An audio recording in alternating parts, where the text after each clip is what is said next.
안녕하세요. 안녕하세요. 안녕하세요. 창업한 지 12년째 되고 있는 커피농쟁이 하루 대표 김동진입니다. 창업한 지 17년 된 까사생갈비 대표 강동훈입니다. 저는 창업한 지 19년 된 피피커피 대표 최병성입니다. 랩실 겸 로스팅만 하는 공간이면은 입지가 크게 중요하지 않아요. 저희가 이제 단계별로 좀 성장한 회사인데 초반에 커피 볶는 양이 많지 않았을 때는 주민분들 엄청 좋아하셨어요. 아, 커피 향 나네. 뭐 맨날 각 튀기는 냄새 맡다가 커피 향 나네 좋네. 이러시다가 이제 저희가 규모가 좀 커졌거든요. 지금 현재로서는 한 3톤을 넘어가는데 한 달에 볶는 양이 거의 매일 볶는다고 보시면 되세요. 근데 이렇게 돼버리니까 컴플레인이 들어오더라고요. 그래서 저희도 제형기를 좀 더 강화했고 연통 공사를 다시 했었고 뭐 이런 것들이 좀 있었습니다. 아, 이것도 요리거든요. 근데 화력 조절로만 다 맛을 만들어내는 과정이에요. 그래서 제일 중요한 게 설계를 정확하게 해야 되고요. 내가 어떤 커피로 어떤 컨셉에 맞는 커피를 만들겠다가 일단 첫 번째고요. 그 다음에는 생두를 로스팅기에 넣고 그 다음에 한 7분에서 길게는 15분 정도 화력을 조정하면서 로스팅을 하고 3분 정도 쿨링 다운이 되면 이제 완성이 돼요. 무조건 화력 조절입니다. 열 에너지를 어떻게 주고 어떻게 줄이냐가 관건이기 때문에 요거를 잘하는 사람이 로스팅을 잘하는 거예요. 좋은 생두 회사들을 많이 거래하셔야 되세요. 퀄리티가 그 회사마다 갖고 있는 강점들이 있어요. 그거를 쫙 깔아놓고 커핑을 통해서 골라와야지 좋은 생두를 좋은 가격에 구할 수가 있어요. 이거 좀 부지런하셔야 됩니다. 첫 번째가 가격이에요. 가격을 무시할 수가 없어요. 내가 싸게 들여와야 그만큼 저렴하게 드릴 수 있기 때문에 근데 이거를 싸게 구입하는 방법은 딱 하나밖에 없습니다. 한 군데서 정말 많이 사야 돼요. 그리고 이 컨셉 말고 이제 정말 맛있는 커피 같은 경우는 그냥 많은 커피 회사에서 좋은 샘플들을 구해서 테스팅 해보는 수밖에 없어요. 이제 그 연도에 맛있는 커피들이 너무 다양해요. 저 같은 경우도 1년에 꼭 하나씩 그런 커피들이 걸리는데 테스팅 하다 보면은 이 정도 커피 퀄리티를 이 가격에 살 수 있단 말이야? 라면은 빨리 사야 돼요. 왜냐면 그거는 저만 느끼는 게 아니라 다른 사람도 다 느끼기 때문에 실제로 그런 커피들은 금방 솔트아웃이 됩니다. 저는 저가 커피요. 한마디로 아주 저렴하지만 그만큼 맛이 없는 커피. 이걸로는 저는 승산이 없다고 봅니다. 단순히 원재료만 따졌을 때 그렇게 큰 차이 가격 안 나거든요. 15,000원짜리가 저가라고 치면 한 2만원, 25,000원짜리면은 맛있는 커피 구할 수 있어요. 근데 한 잔으로 녹이면 한 잔에 원재료값 100원도 차이 안 나요. 근데 그거를 절대 포기하지 마시고 그만큼 손님이 안 옵니다.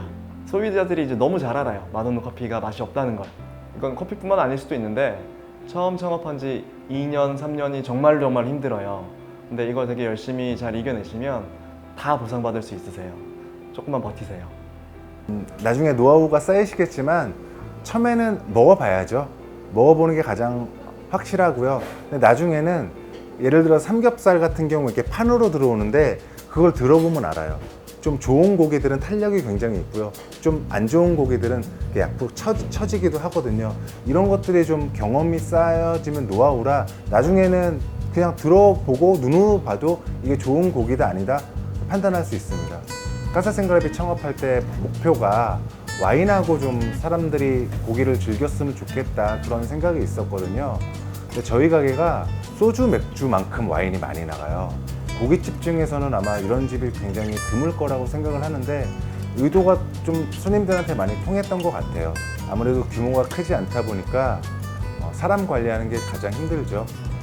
좀 익숙해지고 일을 잘할 만하면 창업을 목표로 하는 친구들 같은 경우에 다른 가게 가서 경험도 해야 되거든요.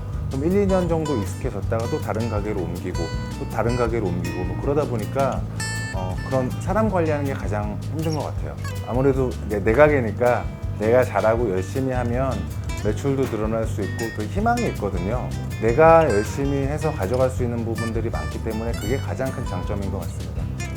고민 좀 많이 해보고 준비하시라고 말씀드리고 싶고요. 일단 일이 많고 일도 힘든데 그거에 비해서 30평대에서 1억 매출 나올 수 있는 아이템이 고기 말고 그렇게 많지가 않아요. 돼지고기 말고. 그래서 벤치마킹도 많이 하고 공부도 많이 하고 특히나 비슷비슷한 고깃집이 굉장히 많은데 좀 그런 집들하고는 차별화를 시도해 보시라고 말씀드리고 싶어요. 개인적인 생각에는 오히려 메인 상권, 고깃집들이 많고 임대료가 비싼 상권은 피하는 게 좋다고 생각합니다. 경쟁이 굉장히 치열하거든요. 그런 데서 살아남으려면 준비도 많이 해야 되는데 첫 창업하시는 분들이 그런 메인 상권에 임대료 비싼데 들어가는 것보다는 오히려 약간 변두리나 지방 쪽도 괜찮고요. 그렇게 시작을 하시는 게 경쟁이 좀 덜한 데로 들어가시는 게 좋다고 생각합니다. 보통은 고깃집 커야 된다고 많이 말씀하시거든요. 회전율이 떨어지니까. 근데 저는 첫 창업은 오히려 20평대, 좀 작게, 테이블 10개 미만. 인건비가 굉장히 좀 고깃집은 차지하는 비중이 많은데 혼자서 홀도 보고 주방도 보고 할 수 있는 규모로 시작을 해서 장사가 잘 되고 자신감이 붙으면 40평대 이상, 테이블 20개 이상 그렇게 늘려가는 게 좋을 것 같아요. 처음부터 이렇게 40평대로 잘못하다가는 회복이 안 되는 수도 있거든요. 좀 경험을 좀 쌓으시라고 말씀드리고 싶습니다. 제가 볼 때 매출은 크게 의미가 없어요. 제가 아는 친구가 춘천에서 정말 작게 바만 놓고 고깃집을 하는데 거기가 매출이 2,500에서 3,000 정도 나오거든요. 근데 직원도 없고 이 친구가 혼자 하는데 순이익이 800에서 1,000만 원 정도 가져가요. 그런 거에 비해서 저희는 메인 상권에 있는데 여기가 아무래도 임대료도 비싸고 하다 보니까 최소한 6,500에서 7,000원 해야 손익분기점이 발생을 하거든요. 위치와 규모와 상황에 따라서 너무나 달라서 어떤 매출이 어느 정도 돼야 된다 그런 건 너무 상황에 따라서 다른 것 같습니다. 코로나 때문에 좀 힘들죠. 평일날도 웨이팅이 있었던 가게인데 지금은 뭐 반토막 이상 나서 이 코로나라는 게 언제 지나갈지도 모르고 특히 코로나만 있었던 건 아니에요. 저는 그 육회집 할 때 부지역이 와갖고 6개월 만에 접었거든요. 매출이 반토막이 나서. 그런 것도 있었고 메르스도 있었고 사스도 있었고 뭐 아프리카 돼지 열병 같은 얘기도 나오고 사실 자영업 하다 보면 돌발 변수들이 되게 많은데요. 내가 어쩔 수 없는 지금 코로나가 가장 대표적이고 이런 때는 잘 버텨나가야죠. 저는 벤치마킹이라고 생각합니다. 예를 들어서 고깃집을 오픈할 거면 최소한 50곳 이상 고깃집을 가보셔야 돼요. 그래서 그 고깃집의 장점, 단점, 내가 생각하는 포인트, 그리고 나라면 어떻게 했을까 그런 것들을 다 정리를 하고 준비가 된 상태여야 창업 시작할 수 있다고 생각합니다. 요즘에 온라인 마케팅 공부를 하고 있는데요. 옛날에는 음식점이 맛만 했으면 된다 그렇게 생각을 했어요. 그리고 실제로 맛만 했으면 입소문이 났고 근데 요즘에는 맛있다고 되는 게 아니에요. 맛있어도 사람들이 다 검색을 해봅니다. 색감도 중요하고요. 요즘에는 음식이 맛으로 평가받는 게 아니라 눈으로 평가받는 시대예요. 색감도 중요하고 온라인에서의 어떤 보여지는 것도 굉장히 중요하기 때문에 내가 맛있다라고 자부를 하면 그걸 또 온라인에서 잘 홍보를 해야 돼요. 근데 그런 것들이 조금 부족한 것 같아서 저희가 블로그도 없고 제가 개인적으로 SNS도 잘 안 했거든요. 근데 이제는 정말 이걸 안 하면 도태될 것 같은 생각이 들어서 온라인 마케팅 공부를 하고 있습니다. 상위 1%가 되도록 노력하셔야 된다고 생각합니다. 좋은 기업에 가려고 요즘 젊은이들 노력 많이 하거든요. 근데 창업하시는 분들은 제가 볼 땐 그 정도 준비나 노력하지 않아요. 근데 이거는 내가 사는 문제거든요. 취업 준비하는 것 이상으로 노력도 많이 하시고 공부도 많이 하시고 벤치마킹도 많이 하셔야 그나마 1% 안에 들 수 있습니다. 첫 번째 가장 먼저 필요했던 게 뭐냐면 로스터기요. 그때는 로스터기가 엄청나게 비싼 뭐 이런 거라 그리고 로스터기가 그렇게 있지도 않았었고요. 커피를 제 스타일로 만들려고 했기 때문에 온기 숯불 로스터기를 제가 아예 만들어서 통돌이 스타일로 해서 시작을 했었죠. 숯불 로스팅의 융드립 커피입니다. 오로지 커피 하나만 가지고 승부하는 집입니다. 플란넬이라고 요거는 음식물 전용천입니다. 첫 번째는 융드립을 하게 되면은 드립 커피에서 대부분 무게감이 되게 좋아집니다. 자, 무게감이 좋다는 거는 커피 한 잔에 들어있는 고형분들이 되게 많아지는 겁니다. 쉽게 설명드리면은 국이나 이런 걸 먹을 때 대부분 걸쭉하다고 그러죠. 걸쭉한 느낌이 되게 많아지는 겁니다. 커피에는 유분 성분이 갖고 있습니다.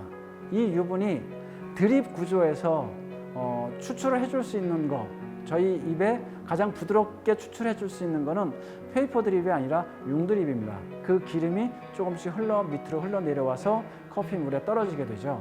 그게 이제 부드러움을 극대화시켜 줍니다. 제가 처음에 커피를 시작할 때 가장 손쉽게 접할 수 있는 부분이 동남아였습니다. 거기에 여행 갔다가 우리가 커피 나무를 보게 되고 거기서 삥 했습니다. 물론 거기에 있는 커피들은 지금과처럼 저희가 고급 퀄리티, 뭐 스페셜 커피 그런 커피는 아니었습니다.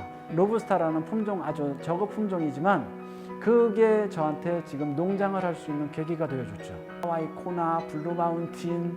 근데 얘가 저지대다 보니까 거의 잘 살지 못했죠. 근데 이제 그러다 보니까 알게 되잖아요. 찾게 되고 공부하게 되고 정제 방법들, 뭐 거기에서 나오는 맛들, 뭐 이런 것들. 그래서 커피가 한 나무에서 땄다고 해도 얘가 맛이 똑같지가 않아요. 그래서 정제하는 거에 따라서, 그래서 머시드냐 내추럴이냐 뭐 이런 식으로 하는 거에 따라서 맛이 다 바뀌어요. 그런 게 어디서 왔냐? 저한테는 필리핀 농장에서 왔어요. 제가 종언하는 게 있어요. 하루에 1kg는 팔아야 된다. 그게 한 60잔이라는 게 이제 에스프레소 머신을 가지고 많이 따져요. 유지가 될 수 있는 거죠. 그러면 60잔만 딱 팔아서 수익이 나오냐? 그게 아니죠. 60잔 정도를 팔게 되면은 거기에 이제 음료라는 개념이 다른 것도 있고, 왜? 커피 하나만 파는 사람은 거의 없으니까 다른 것까지 이렇게 같이 팔았을 때 대부분 수익 나오는 구조가 되는 거죠. 여러 가지가 있을 수 있는데요. 미래를 보는 게 일단 가장 큰 거고요. 당장은 안 보입니다. 로스팅 샵이 가장 좋은 건 왜? 시간도 뺏기고 자기가 공부해야 될 것도 많고 하지만 사업 영역이 이 로스팅 하게 되면 많이 늘어납니다. 또 한 가지는 수익 구조 면에서 원재료에서 또한 플러스 알파가 됩니다. 뭐냐면 로스팅을 한다는 거는 제조업을 할 수 있다는 거예요. 제조업이라는 거는 뭐를 할 수 있냐면 인터넷 판매고 뭐고 다 될 수 있어요. 뭐를 가지고? 원두를 가지고요. 잘 되는 사장님의 기준은 사장님이 다 하고 있어요. 모든 거를 사장님이 돌아가는 거를 다 알고 있습니다. 직원한테 절대 안 맡깁니다. 거기에서 사장님이 로스팅하고 사장님이 커피 내고 사장님이 대화 나눠줍니다. 무엇을? 커피 이야기를. 첫 번째는 거기에 자기가 하고 있는 일에 전문성이 없으면은 물론 깨지게 되어 있습니다. 두 번째는 본인이 해야 돼요. 본인이 지금 여유가 있어서 돈이 있어서 내지는 직원이나 아르바이트생한테 넘겨놓고 대충 넘어가려고 하면요 언젠간 손님이 금방 알게 되어 있습니다. 제가 보기에는 당연히 게으른 거죠. 공부를 안 하면 안 돼요. 생각보다 사람들이 커피는 쉽게 다가와요. 아주 쉽게 다가와요. 너무 재밌다고 얘기하거든요. 근데 들어와서 보면 볼수록 어려운 게 대부분 커피입니다. 자, 융드립을 가리키려고 하잖아요. 그럼 뭐가 들어가야 되는데요? 나라별로 생두가 다 들어와야 돼요. 그럼 뭐예요? 나라별로 생두의 커피 맛이 다 들어와야 돼요. 여기에 뭐 들어요? 로스팅 정도가 또 다시 다 해야 돼요. 또한 뭐 해야 돼요? 마시는 사람이 부드럽게 마시냐, 뭐 이렇게 진하게 마시냐, 뭐 산미 있는 걸 좋아하느냐, 여기에 따라서 내리는 방법이 다 바뀌어야 돼요. 이게 뭐예요? 이게 드립이세요. 깊이 있고 전문성 있는 공부를 꼭 하신 다음에 오픈하셔야 돼요.